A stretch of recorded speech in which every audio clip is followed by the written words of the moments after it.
Салам достор, кандайсыздар? Чай кайнаганча 10 мүнөт өтүп аталган подкастыбызды улантабыз жана биз сиздер менен чогуу ушул акыркы подкасттарда өзгөчө жашыруун эркектерге аялдар тууралуу деп аталган сонун сырлар менен бөлүшүп жатабыз. Ошондуктан сиз дагы бизден артта калбай угуп коюңуз. Эң башкысы баардык түшүнбөстүктөрдү, конфликттерди алдын алыш үчүн, түшүнбөстүктөрдү чечиш үчүн бизге ошол объект же болбосо экинчи тарап тууралуу көбүрөөк маалымат керек эмеспи? Биз дагы ушул авторлордун жардамы менен сизге аялдар тууралуу маалыматтарды берүүгө даярбыз, алыстабаңыздар. Жана акыркы жолу аялдын түшүнүүгө, аялдын кайсы бир учурдагы выходка деп коет эмеспизби, жүрүм турумун түшүнүүгө сонун кеңештер менен бөлүшүп жатканбыз. Мурунку подкастта биз 3 кеңеш менен бөлүшкөнбүз, бүгүн 4-сүн улантабыз. Эгер кызык болсо, YouTube каналга катталыңыз дагы мурунку подкасттарды угуп коюңуз. Бир 3-4 подкастты уксаңыз жетиштүү болот.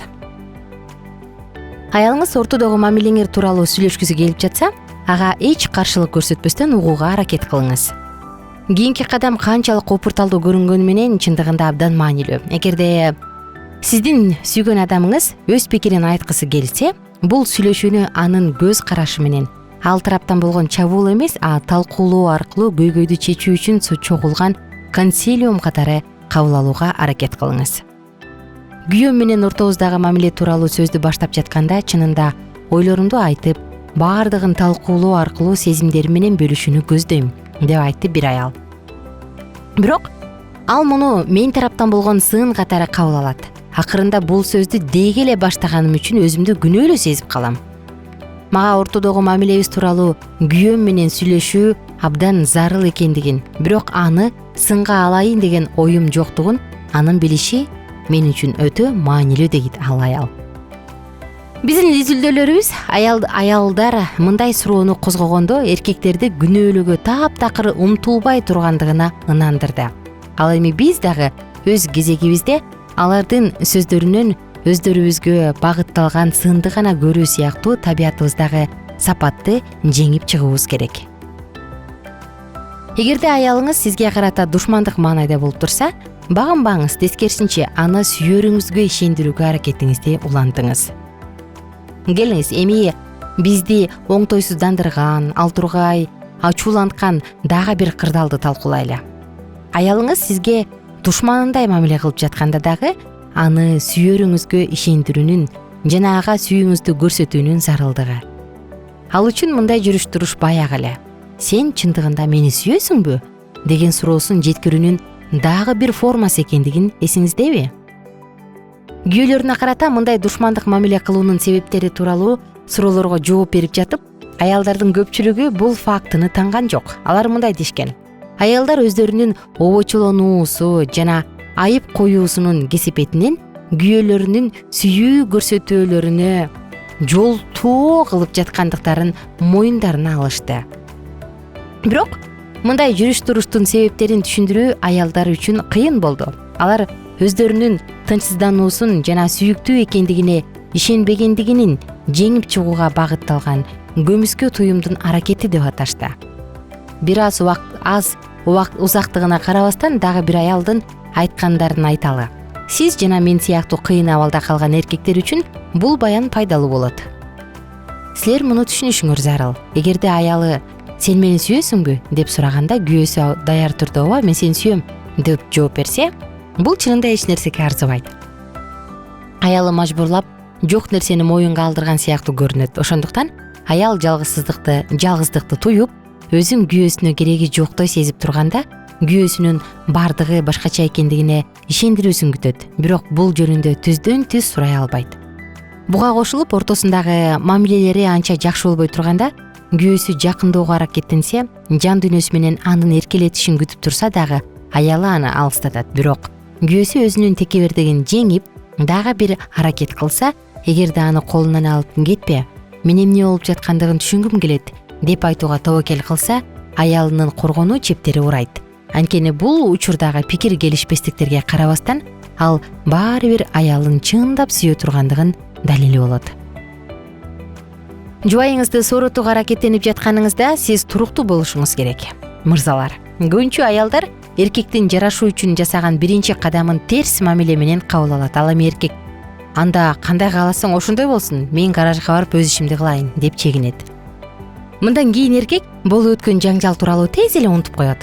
Ал эми аял тууралуу мындайда айтканга болбойт. Ал дагы эле өзүнүн ал мени дагы эле сүйөбү деген суроосуна жооп издеп жаткан болот. Менин силерге бере турган кеңешим, анын сиздин түшүнүгүңүздө таптакыр орунсуз көрүнүп турган дооматтарына ачууланып каршы айтууга сөз таба албай калсаңыз, эч нерсе айтпаңыз. Жөн гана аны кучактап коюңуз. Чын эле достор, кээде жөн эле кучактап койсо, жанында туруп койсо, мен сени сүйөм, алтыным, булдушкам деп эркелетип койсо деп ойлойт айымдар. Экинчи бөлүгү эми аялыңызга жагууга болгон аракетиңизди токтотпоңуз. Эми биз албетте мен сени сүйөм деген сөзүн далилдөө максатында ар бир эркек колдоно ала турган мурдагыдан дагы таасирдүү чарага кайрылабыз. Бул изине түшүү деп аталат. Аялыңыз күмөн саноодон жабыркап турганда, сиз аны сооротуу үчүн айткан ар кандай сөздөрүңүзгө караганда, бул чаранын артыкчылыгы бар. Изине түшүү бул жөн гана сөздөр эмес, бул жаңыдан таанышкан кездеги анын көңүлүн өзүңүзгө буруш үчүн сиздин жасаган аракеттериңизге окшогон кадамдар. Бул ыкма аялыңыздын ишенбегендигин бир кыйла чектейт жана анын эмоционалдык жактан толукталышына мүмкүндүк берет. Аял жүрөгүнүн тереңинде сүйүктүү күйөөм менин изиме түшсө деп эңсейт жана никедеги турмушунда мындай мамилеге аябай муктаж болот. Сиз жана мен сыяктуу никени бүтүрүлгөн келишим катары эсептеген иштиктүү жигиттер өз назарын башка, али алдыда түзө турган орчундуу келишимдерге, мисалы билим алууга, карьералык жактан өсүү, балдарды тарбиялоо деген сыяктуу ушуга бурганыбызга карабастан аялдын бул муктаждыгы кала берет. Бул максаттардын тууралыгы жөнүндө эч ким талашпайт, бирок алар бизди бир баалуу нерседен оочулантып жатат. Биз аялыбыздын жүрөгүн багынтуу боюнча компания эбак артта калган деп ойлойбуз, бирок чындыгында мындай эмес. Биз интервью алган аялдардын бири бул көйгөйдүн маңызын төмөндөгүдөй эң сонун ачып берди. Менин бир таанышым күйөөсү менен ажырашкан эле. Андан кийинки бир нече жылдар бою эч ким менен жолуккан жок. Анан кандайдыр бир киши ага көңүл бура баштады. Адегенде бул аялды тынчсыздантты. Ал жалгыз болууну жактырчу. Анын үстүнө ал киши көңүлүндөгүдөй эмес болчу, бирок ал аялды кадимкидей эле курчоого алды. Башка сөздү табуу кыйын да андан башка. Аялга абдан назарын буруп, анда башка аялдардан көрбөгөн сапаттар бар болгондуктан өзүнүн артка кайтайын деген ниети жок экендигин дайыма баса белгилечү. Үзгүлтүксүз түрдө бир гүл белек кылып, дайыма ал үчүн кыскача кат жазып калтырар эле. Мунун бардыгы ал аялдын өзгөчө экендигин ага далилдөө үчүн жасалган. Бир нече жыл бою улантылган мындай изине түшүүдөн кийин акыры аял анын жакшы сапаттарын баалады да, аны абдан сүйүп калды. Экөө баш кошту. Бирок аял үйлөнүү тоюнан кийинки күндөн баштап эле начар нерсе болуп жатканын байкады. Мен сени сүйөм деп кыйкырып жаткандай сезилүүчү көңүл буруунун белгилери жоголду. Күйөөсү ал аракеттерин жасабай калды. Гүл дагы, кат дагы, артынан жүрүү дагы жок. Аял үйлөнүү тоюнан кийин ал мага муздап калды деп чечти. Ал эми күйөөсү эмне үчүн аялы бактысыз болуп жатканын түшүнбөйт. Ал албетте мен сени сүйөм, кымбаттуум дейт дагы эртеден кечке чейин өз иштери менен алек. Аялынын маанайы пас болуп, оор депрессияга жакындап калганын байкабайт. Албетте сиз экөөбүзгө бул аңгемедеги эркектин позициясы түшүнүктүү. Мындай артынан жүрүүлөр үйлөнүп, никеде жашап жатканда эмес, жолугушуп жүргөн убакытта гана орунду деп ойлойбуз. Бирок аялдар башкача ойлошот. Кандай ойлошот? Ал тууралуу биз кийинки подкастта дагы улантабыз. Ошондуктан достор, аялыңыздын маанайына көңүл буруп, бүгүн бир сүйлөшүп коюңуз. Жана бардык сүйүктүү досторубузду Алкитап Чекит медиа сайтына катталууга чакырам. Күнүңүздөр көңүлдүү улансын, бар болуңуздар, ар бир үй бүлөдөгү жубайлар бактылуу болушсын.